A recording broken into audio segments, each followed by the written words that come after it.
Hello, my name is Gloria Webb-Williams, and I am a woman that was responsible for technical organizations without a specific technical background. I was hired as the fixer, and that was what I did. One of the things that I really pride myself on is the ability to figure out what is going on. I have found most companies, if they would just listen to their employees, they can fix anything. However, they like to bandage the problem. So I was hired at one company, and it took them 3 weeks to do month-end close, which basically meant they were always doing month-end close. So I was hired in, I met with my team, and I'm like, well, what is the problem? And they're like, we have bad code. And I'm like, so why don't we fix it? And they're like, well, we're not allowed to fix it. So I set up these joint meetings with application and my team, production support, and we worked through the problem. So the first month in under my leadership went from 3 weeks to 3 days. And from that point on, I built my career around being able to see what's going on and resolve the problem. Even in the early stages of my career, I found that you can't always just continue to put little fix-its, little bandages.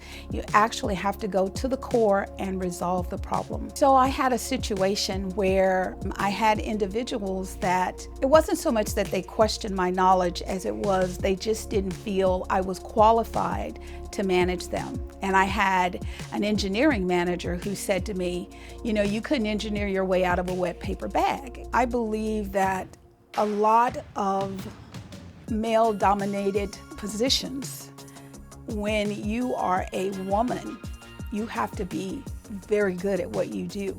You have to be twice as good, 4 times as good. A guy can say the sky is blue and walk away. It's a done deal. The woman is going to be, well, how blue is the sky? And how did you come to the determination that the sky is blue? So you have to do more, way more. I think, unfortunately, that it's not just the men, because the women who get to the position that their information is valued, they sort of believe that I have to be one of the boys. I have to act like the guys. So instead of them lifting up other women around them and supporting them, they are still busy trying to prove who they are. And if the male counterpart is rude, they may adapt that same rude behavior, thinking that will bring them the success that they're looking for. Now, I want you to realize all women at the company was not bad. There was an executive that was pretty high level. She was on the board of directors, and her mission was to make sure her organization was very diversified. And what that meant was she had a staff meeting, and she's in the meeting, and there are no women in the room. So she said to everyone in the room, where are the women? And all the guys looked around at each other and they're like, well, what do you mean? And she's like, where are the women? Well, we were all 2 levels below the 2 levels that were meeting with her.